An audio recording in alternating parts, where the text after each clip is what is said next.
चेन्नई से मुंबई जाने वाली इंडिगो की फ्लाइट के हवाले से बड़ी खबर सामने आई है। फ्लाइट क्रू मेंबर को एक खत मिला जिसमें तैयारे को उड़ाने की धमकी दी गई थी। बम की धमकी मिलने के फौरी बाद सिक्योरिटी इदारे अलर्ट हो गए और मामले की तहकीकात शुरू कर दी। सबसे पहले इंडिगो फ्लाइट में सवार तमाम मुसाफिरों को बहिफाजत उतार लिया गया और फ्लाइट की तलाशी ली गई। एयरपोर्ट पर तैयारे को अलग थलग करके मजीद कार्रवाई की जा रही है। याद रहे कि ये पहला वाकया नहीं है जब किसी तैयारे को उड़ाने की धमकी दी गई हो। ऐसी धमकियां पहले भी दी जा चुकी हैं। जानकारी के मुताबिक अब चेन्नई से मुंबई जाने वाली इंडिगो फ्लाइट को बम से उड़ाने की धमकी दी गई है। हफ्ते की सुबह तकरीबन 8:40 पर मुंबई हवाई अड्डे पर इमरजेंसी नाफिज कर दी गई। इंडिगो के अमले के एक रुकन को फ्लाइट में एक नोट मिला जिसमें लिखा था, बम ना उतरें, आप बम धमाके से उतरें।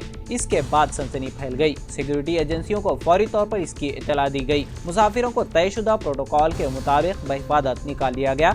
इंडिगो के इस तैयारे को एयरपोर्ट पर अलग थलग रखा गया है। इस सिलसिले में मजीद कार्रवाई की जा रही है। लोकसभा इंतखाबात के लिए पोलिंग के आखिरी दिन मगरबी बंगाल में तशद्दुद के कई वाकयात पेश आए।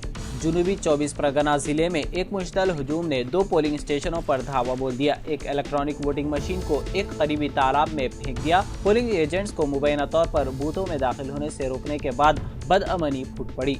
इलेक्शन कमीशन के एक एहलकार ने कहा कि जिनको रिजर्व में रखा गया था उन्हें पानी में फेंक दिया गया। हमने प्रिसाइडिंग ऑफिसर से रिपोर्ट तलब की है।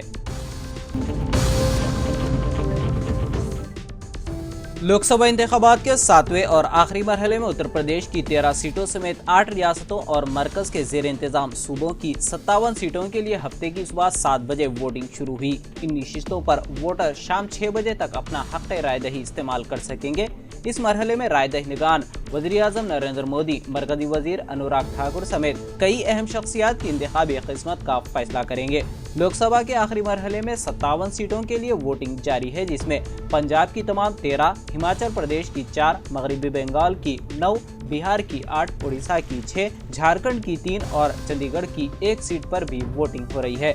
शाम 6 बजे इस मरहले के पूरा होते ही 19 अप्रैल से 543 सीटों के लिए शुरू हुई 7 मरहलों की मैराथन वोटिंग का अमल खत्म हो जाएगा। वोटों की गिनती 4 जून को होगी और इसी दिन नताइज का ऐलान किया जाएगा। इस मरहले में कुल 10.6 करोड़ वोटर 904 उम्मीदवारों की किस्मत का फैसला करेंगे। हिंदुस्तान के कई रियासतों दिल्ली, उत्तर प्रदेश, बिहार, राजस्थान, पंजाब, हरियाणा, झारखंड और तेलंगाना व आंध्र प्रदेश समेत कई रियासतों में दर्जे हरारत 45 से 48 डिग्री सेल्सियस रिकॉर्ड किया गया। महाराष्ट्र के नागपुर में एक ऑटोमेटिक वेदर स्टेशन में 56 डिग्री सेल्सियस का दर्जे हरारत रिकॉर्ड किया गया है। ताहम हाल ही में दिल्ली में एक AWS में 52.9 डिग्री सेल्सियस रिकॉर्ड किया गया और महकमे मौसमियात के हुक्काम ने ऐलान किया कि वो रीडिंग की तहकीकात कर रहे हैं। तेलंगाना में भी दर्जे हरारत 47 डिग्री से तजावुज कर गया। नाकाबिल बर्दाश्त गर्मी और शदीद दर्जे हरारत के बाद लोगों को शदीद मुश्किलात का सामना है। मुल्क भर में एक ही दिन में सनस्ट्रोक से 60 से ज्यादा अफराद की मौत वाक़ई हो चुकी है। सिर्फ बिहार में ही तकरीबन 32 लोगों की मौत हुई। उनमें 10 सरकारी मुलाजमीन भी शामिल है जो इलेक्शन ड्यूटी अंजाम दे रहे थे।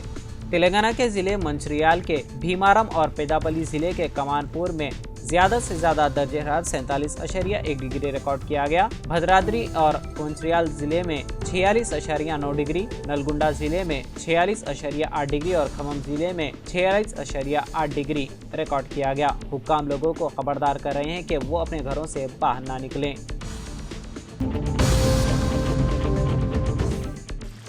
जिले रंगारेड्डी में एक शख्स ने 10वीं जमात की तालिबा का जिनसी इस्तेसाल किया, जिसके नतीजे में वो हामिला हो गई। तफसीलात के मुताबिक चेवड़ला से ताल्लुक रखने वाली 10वीं जमात की तालिबा को बहला फुसला कर सुदर्शन नामी शख्स ने उसके साथ जिनसी ज्यादती की। जिनसी इस्तेसाल के नतीजे में तालिबा हामिला हो गई। तालिबा के हामिला होने के बाद सुदर्शन ने उसका हमल साकित करवा दिया और लड़की की तबीयत बिगड़ गई।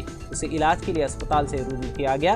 लड़की के बाप की शिकायत पर मुतालिका पुलिस ने केस दर्ज कर लिया है। मालूम हुआ है कि मुलजिम सुदर्शन शादीशुदा और एक बच्चे का बाप है।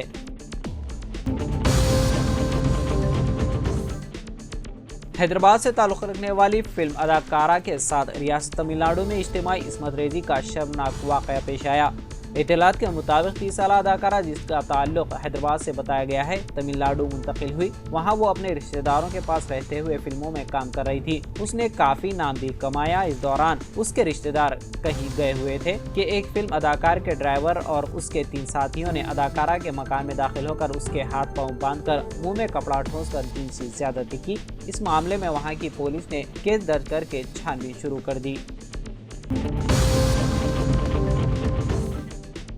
वज़ीर आला रेवंत रेड्डी ने साबिक़ वज़ीर आला के चंद्रशेखर राव को यौम तासीस तेलंगाना की तकरीब में शिरकत की दावत देते हुए उन्हें दावतनामा भेजा है। वज़ीर आला रेवंत रेड्डी ने ज़ाती तौर पर दावतनामा तहरीर किया और प्रोटोकॉल को हिदायत दी कि वो इस दावतनामे को केसीआर तक पहुँचाए। मुशीर महकमे प्रोटोकॉल वेणुगोपाल और डायरेक्टर अरविंद सिंह को हिदायत दी गई है कि वो केसीआर को खुसूसी दावतनामा हवाला करें, जिसमें उनसे 2 जून को 10 बजे दिन सिकंदराबाद परेड ग्राउंड पर मुनक़िद होने वाली तेलंगाना यौम तासीस की सरकारी तकरीब में शिरकत करें, जिस पर केसीआर ने मुस्बत रद्द-ए-अमल ज़ाहिर किया।